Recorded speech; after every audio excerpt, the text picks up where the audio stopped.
दोस्तों स्वागत है आपका मेरे YouTube चैनल इंग्लिश बाबू पर। और आज मैं फिर हाजिर हूँ आपके साथ एक नई स्टोरी लेकर। और दोस्तों आज जो स्टोरी मैं आपके लिए लेकर आया हूँ ये एक मॉरल स्टोरी है। बहुत ही मज़ेदार और बहुत ही अच्छी कहानी है, बहुत ही अच्छे मॉरल के साथ। उसके अलावा दोस्तों आज की इस स्टोरी में आपको कुछ नए इंग्लिश के वर्ड मीनिंग सीखने को मिलेंगे, उनकी करेक्ट प्रोनाउंसिएशन के बारे में पता चलेगा। और हमेशा की तरह जो इसका ग्रामर का पार्ट है उसे बिल्कुल डिटेल में कवर करेंगे, तो एक एक स्ट्रक्चर को आप बड़ी आसानी से सीख पाएंगे। तो चलिए दोस्तों आज की इस कहानी को हम शुरू करते हैं। और सबसे पहले कहानी का टाइटल देखते हैं। कहानी का टाइटल है द ट्रुथ स्पीक्स। क्या मतलब हुआ दोस्तों? TRUTH। ट्रुथ एक नाउन है जिसका मतलब होता है सच, और स्पीक का मतलब होता है बोलना। और दोस्तों ये फिफ्थ फॉर्म है, और ये जो वाक्य है ये एक प्रेजेंट इंडेफिनिट का अफर्मेटिव सेंटेंस है। और प्रेजेंट इंडेफिनिट में जब सब्जेक्ट सिंगुलर नाउन होता है तब वर्ब की फिफ्थ फॉर्म का यूज़ किया जाता है। तो इस तरह से इस लाइन का क्या अर्थ हुआ? द ट्रुथ स्पीक्स, सच बोलता है, या कह सकते हैं सत्य बोलता है। तो दोस्तों ये आज की इस कहानी का टाइटल है, शीर्षक है। और अब मैं इसे पढ़ना शुरू करता हूँ। आप लोगों से रिक्वेस्ट है कि आप कहानी को बिल्कुल ध्यान से सुने। यदि आज की कहानी में आपको कोई नया शब्द या फिर नया स्ट्रक्चर देखने को मिले तो आप उसको नोट करें, और यदि कहानी अच्छी लगे तो लाइक भी ज़रूर करें। तो चलिए इसको शुरू करते हैं। A trader had a lot of goods। क्या मतलब हुआ दोस्तों? ये जो वाक्य है ये एक पास्ट पजेसिव सेंटेंस है। पास्ट पजेसिव का मतलब होता है जब हम पास्ट में कोई ऐसा वाक्य बनाएं जहां हम दिखाते हैं कि पास्ट में किसी व्यक्ति के पास कोई वस्तु थी, कोई सामान था। इस तरह के वाक्यों को पास्ट पजेसिव कहा जाता है। और पास्ट पजेसिव में हैड का इस्तेमाल किया जाता है हेल्पिंग वर्ब के रूप में।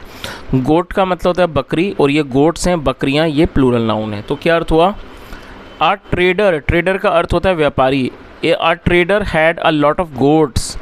एक व्यापारी के पास बहुत बकरियां थीं। The people from the nearby areas came to him to buy goats. दोस्तों ये जो वाक्य है ये पास्ट इंडेफिनिट का अफर्मेटिव वाक्य है। और पास्ट इंडेफिनिट में अफर्मेटिव वाक्यों में वर्ब की सेकंड फॉर्म का यूज़ किया जाता है। कम मतलब आना, और सेकंड फॉर्म है came. The people from the nearby areas का अर्थ हुआ कि नज़दीकी क्षेत्रों से लोग केम टू हिम उसके पास आते थे। टू बाय खरीदने, गोट्स बकरियां। तो पूरी लाइन का क्या अर्थ निकला? The people from the nearby areas came to him to buy goats.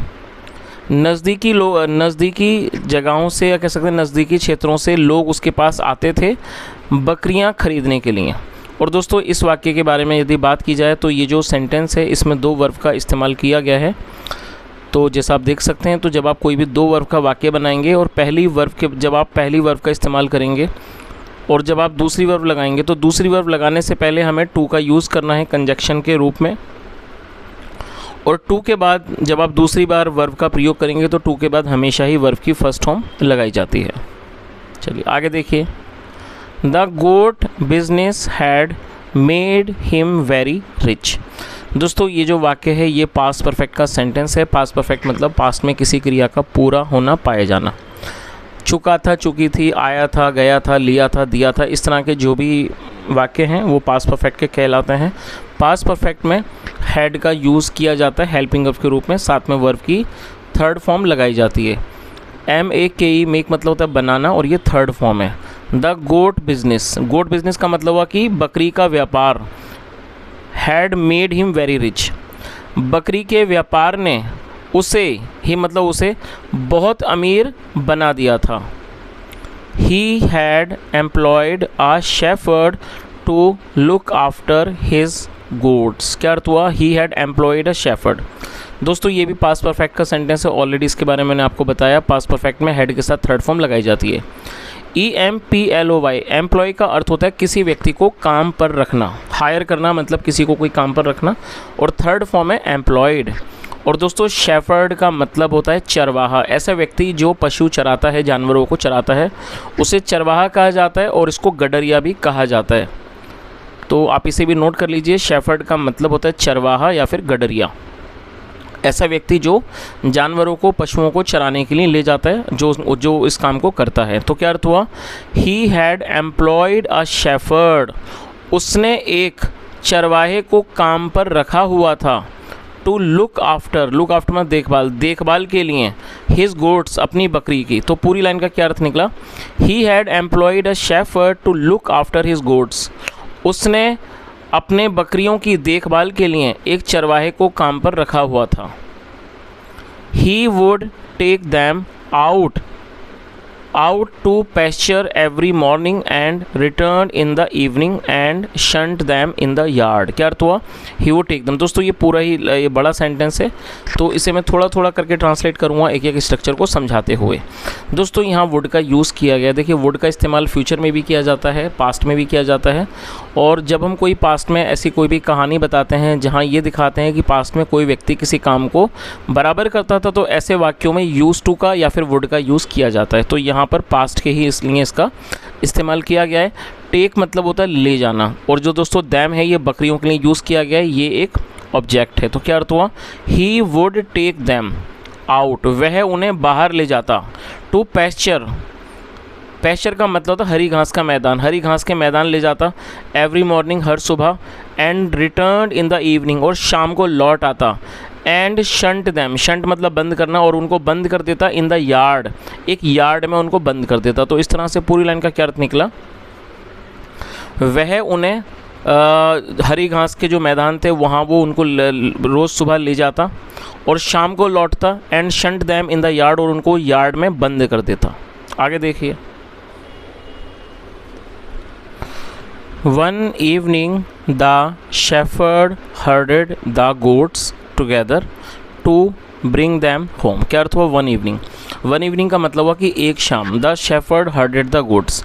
दोस्तों ये भी पास्ट का ही वाक्य है, और आप इसकी मीनिंग को अच्छे से समझ लीजिए ताकि कहानी को आप बिल्कुल अच्छे से समझ सकें। देखिए HERD, हर्ड का मतलब होता है इकट्ठा करना। सेकेंड फॉर्म है हर्डेड, और ये पास्ट का वाक्य है, इसलिए सेकेंड फॉर्म लगाई गई है। एक शाम चरवाहे ने, हर्डेड द गोट्स, बकरियों को इकट्ठा किया। टुगेदर, एक साथ इकट्ठा किया। टू ब्रिंग दैम होम, उन्हें घर लाने के लिए। और दोस्तों दैम क्या है? ये यहाँ पर इसको ऑब्जेक्ट के तौर पर प्रयोग किया गया है, बकरियों के लिए यूज़ किया गया है। तो पूरी लाइन का क्या अर्थ हुआ कि एक शाम चरवाहे ने एक साथ बकरियों को इकट्ठा किया। टू ब्रिंग दैम होम, उन्हें घर लाने के लिए। Some goats parted away. दोस्तों पार्ट अवे का मतलब था अलग हो जाना, और ये पास्ट इंडेफिनिट का वाक्य है, तो सेकंड फॉर्म लगाई गई है, आप भी इसको नोट कर लीजिए। सम गोट्स पार्टेड अवे का अर्थ हुआ कुछ बकरियां अलग हो गईं। ही कलेक्टेड दैम अगेन, कलेक्ट का मतलब इकट्ठा करना। ही कलेक्टेड दैम अगेन, उसने दोबारा उनको इकट्ठा किया। विद सम डिफ़िकल्टी, कुछ कठिनाई से। He collected them again with some difficulty का अर्थ हुआ कि उसने उन्हें दोबारा से कुछ कठिनाई से इकट्ठा किया। All came but one adamant goat played truant and stayed away. दोस्तों आप इस वर्ड को ज़रूर नोट कर लीजिए, अच्छा वर्ड है। प्लेड ट्रॉन्ट का मतलब होता है नखरेबाजी करना। TRUANT, प्लेड ट्रॉन्ट मतलब नखरेबाजी करना। तो क्या अर्थ हुआ? ऑल केम, सब आ गए। बट लेकिन वन एडमेंट गोट, एडमेंट का मतलब ज़िद्दी, लेकिन एक ज़िद्दी बकरी। प्लेड ट्रॉन्ट, नखरे करने लगी, उसने नखरे किए। एंड स्टेड अवे, और वो दूर रही। चलिए, तो पूरी लाइन का क्या अर्थ निकला कि जो सारी बकरियां थीं वो आ गईं, लेकिन जो एक ज़िद्दी बकरी थी प्लेड ट्रॉन्ट, उसने नखरेबाजी की। एंड स्टेड अवे, और वो दूर ही रही। आगे देखिए, स्टेड अवे का मतलब दूर रहना या फिर अलग रहना, वो अलग ही रही। It angered the shepherd. दोस्तों एंगर का मतलब, एंगर जो है एक नाउन है जिसका मतलब गुस्सा, क्रोध, और ये एक वर्ब भी है जिसका मतलब गुस्सा दिलाना किसी को, और सेकंड फॉर्म है angered. It angered the shepherd, क्या अर्थ हुआ कि इसने चरवाहे को क्रोधित कर दिया। और दोस्तों ये जो इट है ये बकरी के लिए यूज़ किया गया प्रोनाउन के तौर पर। प्रोनाउन का मतलब होता है ऐसा शब्द जो किसी नाउन के स्थान पर काम करे। इट एंगर्ड द शेफर्ड का मतलब हुआ कि उसने चरवाहे को नाराज़ कर दिया, कह सकते हैं उसने चरवाहे को गुस्सा दिला दिया। He picked up a stone and threw it at the goat.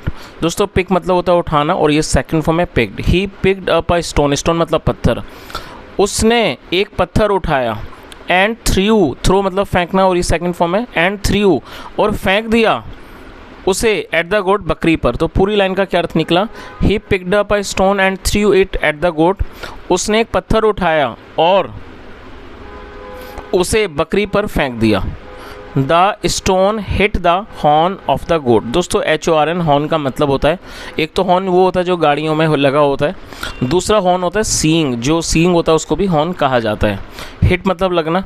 The stone hit the horn of the goat and the horn broke off. क्या अर्थ हुआ, पत्थर जो पत्थर था, the stone hit the horn of the goat, पत्थर बकरी के सींग में लगा, या कह सकते हैं बकरी के पत्थर बकरी के सींग से लगा, and the horn broke of और सींग टूट गया। चलिए तो दोस्तों इस कहानी, यहाँ तक आपको कहानी समझ ही आ गई होगी कि ये जो चरवाहा था जिसका रोज़ काम था वो बकरियों को चराने ले जाता था हरी घास के मैदान में, और एक दिन जब वो सबको लेकर आ रहा था तो जो एक बकरी थी जो ज़्यादा उसको तंग कर रही थी और जो बहुत ज़्यादा ज़िद्दी थी, जो मतलब कि नहीं आ रही थी, इस चीज़ ने उसको गुस्सा दिलाया। तो उसने जो चरवाहा था उसने पत्थर उठाया और उसने बकरी के ऊपर फेंका। जो पत्थर था वो बकरी के सींग को लगा जो कि टूट गया। आगे देखिए, the broken horn worried the shepherd. दोस्तों BROKEN, ब्रेक का मतलब तोड़ना होता है, थर्ड फॉर्म है ब्रोकन। और दोस्तों थर्ड फॉर्म होने के साथ साथ ये जो शब्द है वो एडजेक्टिव भी है, तो यहाँ पर इसको वर्ब के रूप में प्रयोग नहीं किया गया, यहाँ इसको एडजेक्टिव के तौर पर प्रयोग किया गया है। ब्रोकन का अर्थ होता है टूटा हुआ, और वरी का मतलब चिंतित करना, थर्ड फॉर्म है worried, second form third form, ये एडजेक्टिव भी है वर्ब भी है, फिलहाल इसको वर्ब के रूप में प्रयोग किया गया है। तो क्या अर्थ हुआ, the broken horn worried the shepherd, टूटे हुए सींग ने चरवाहे को चिंतित कर दिया। आगे देखिए, सो इसलिए he requested to the goat. Request का मतलब होता है किसी से गुजारिश करना, अनुरोध करना, सेकंड फॉर्म रिक्वेस्टेड। टूटे हुए सींग ने चरवाहे को चिंतित कर दिया, इसलिए he requested to the goat, इसलिए उसने बकरी से अनुरोध किया। I did not hit you to hurt और हार्म यू। दोस्तों ये जो वाक्य है ये पास्ट इंडेफिनिट का नेगेटिव सेंटेंस है, और जब हम पास्ट इंडेफिनिट में कोई भी नेगेटिव का वाक्य बनाएंगे तो सब्जेक्ट के बाद डिड नॉट का यूज़ किया जाएगा। और आप ध्यान रखें दोस्तों, डिड नॉट के बाद आपको सेकंड फॉर्म का यूज़ नहीं करना है, डिड नॉट के बाद आपको फर्स्ट फॉर्म का यूज़ करना है। तो ये पास्ट इंडेफिनिट का नेगेटिव का स्ट्रक्चर है। तो उसने क्या कहा, I did not hit you to hurt और हार्म यू। हर्ट मतलब चोट पहुंचाना, हार्म मतलब हानि पहुंचाना। तो उसने क्या कहा कि आई डिड नॉट हिट यू, मैंने तुम्हें नहीं मारा, टू हर्ट और हार्म यू, तुम्हें चोट या हानि पहुंचाने के लिए। तो उसने पूरी लाइन का क्या अर्थ हुआ, उसने क्या कहा कि मैंने तुम्हें चोट या हानि पहुंचाने के लिए नहीं मारा। और दोस्तों जो मैंने आपको स्ट्रक्चर समझाया इसको आप याद रखें, पास्ट इंडेफिनिट के नेगेटिव में सब्जेक्ट के साथ डिड नॉट फिर वर्ब की फर्स्ट फॉर्म। चलिए मैं आपको दो वाक्य देता हूँ, आप उन्हें नोट करें, यदि समझ गए हैं तो आप ट्रांसलेट करके कमेंट में बताएं। पहला वाक्य है मैं उससे नहीं मिला, आई रिपीट द सेंटेंस, मैं उससे नहीं मिला। दूसरा सेंटेंस है राजू ने खाना नहीं खाया, राजू ने खाना नहीं खाया। दोनों ही वाक्य पास्ट इंडेफिनिट के नेगेटिव के हैं, ट्रांसलेट करें, कमेंट में बताएं। आगे देखिए, तो उसने बकरी से क्या कहा कि भी मैंने आपको चोट पहुंचाने के लिए या नुकसान पहुंचाने के लिए आपको नहीं मारा। आई just acted in anger, act मतलब होता है काम करना, और एंगर गुस्सा, नाउन है, इसको नाउन के तौर पर प्रयोग किया गया। ऑलरेडी मैंने आपको बताया एंगर जो नाउन है। तो उसने क्या कहा, I just acted in anger मतलब मैंने सिर्फ गुस्से में काम किया। Please don't tell it to the master, master का मतलब होता है मालिक, कृपया मालिक को ये मत बताना। Don't tell it to the master क्या होगा, कृपया मालिक को ये मत बताना।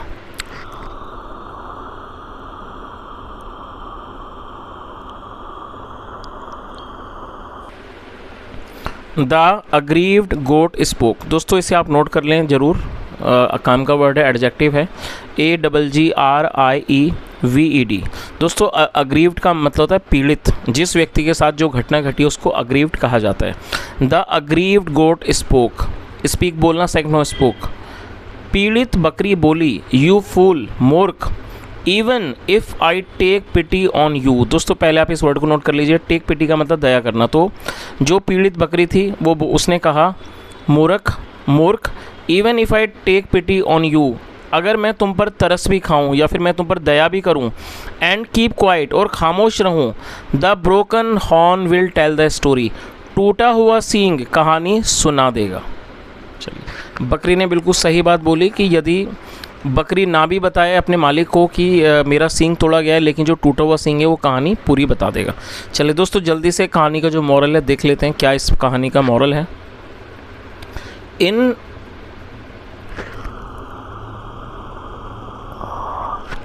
In anger nothing good can be done. दोस्तों ये जो सेंटेंस है, आप इसके स्ट्रक्चर को समझ लें। ये जो वाक्य है ये पैसिव में है, और जब आप पैसिव में कैन का यूज़ करेंगे तो कैन के साथ बी का भी यूज़ करना है, कैन बी, और साथ में वर्ब की थर्ड फॉर्म लगानी है। तो क्या अर्थ हुआ, in anger nothing good can be done. क्रोध में कुछ भी अच्छा नहीं किया जा सकता। चलिए, तो दोस्तों ये इस कहानी का मॉरल है, और जो मॉरल है बिल्कुल ही सही है, क्योंकि गुस्से में कोई भी अच्छा काम हम नहीं कर सकते। तो हमें कोशिश करनी चाहिए हमेशा ही शांत रहने की। तो दोस्तों ये आज की छोटी सी कहानी थी। यदि आपको पसंद आई हो, आपने आज कुछ सीखा हो, तो आपसे रिक्वेस्ट है वीडियो को ज़रूर लाइक करें, शेयर भी ज़रूर करें। दोस्तों मैं रोज़ ही आपसे रिक्वेस्ट करता हूँ वीडियो को लाइक करें, लेकिन आप नहीं करते, लेकिन आज इसको लाइक करें। और यदि आपको ऐसा लगता है आपने कुछ सीखा हो तो इस चैनल को भी ज़रूर सब्सक्राइब करें। कोई भी सुझाव हो तो वो भी कमेंट में ज़रूर बताएं। यहाँ तक सुनने के लिए thank you so much. Have a nice day and bye.